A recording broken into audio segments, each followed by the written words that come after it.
हम कंचन झा समस्त मैथिलीवासी के हार्दिक अभिनंदन करै छी और मधुश्रावणीक 5म दिनक कथा महादेवक परिवारक कथा सुना रहल छी।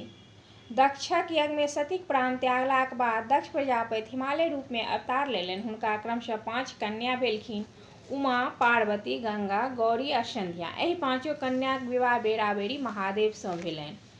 हिमालयक पत्नी मनाइनक पहिल पुत्री जखन 5 वर्षक भेली तखनहि सँ महादेव के वर के रूप में प्राप्त करबाक कामना सँ तपस्या करबाक हेतु वन विदा भेली। माय मनाइन हुनका उमा कहि के मना केलनि, तथापि ओ चलि गेली, तें हुनकर नाम उमा पड़ल। 8 वर्षक भेला पर महादेव हुनका तपस्या सँ प्रसन्न भ हुनका सँ विवाह कय लेलनि। ई समाचार सुनि मनाइन बताह जकाँ करय लगलीह जे फूल सनक बेटी के बुढ़बा बर ल' गेल।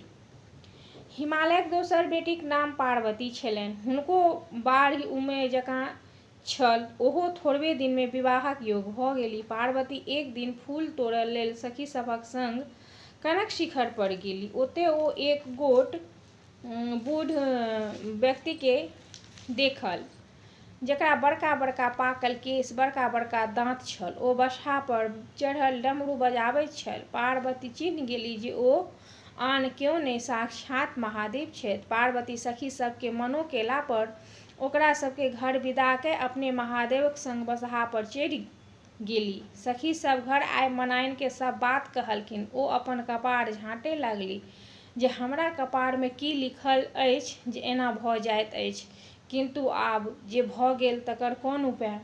हिमालयक तेसर बेटी भेलखिन गंगा। ओहो जखन पैघ भेलखिन तखन एक दिन महादेव भिखारीक रूप में आबि गंगा के अपन जटा में नुकाय भागि गेलाह। मनाइन जखन ई बुझलनि तखन फेर माथ कपार झाँटय लगलीह जे ई बुढ़बाक इएह धंधा छैक जे हमर बेटी सबके चोरा के ल' जाइत अछि।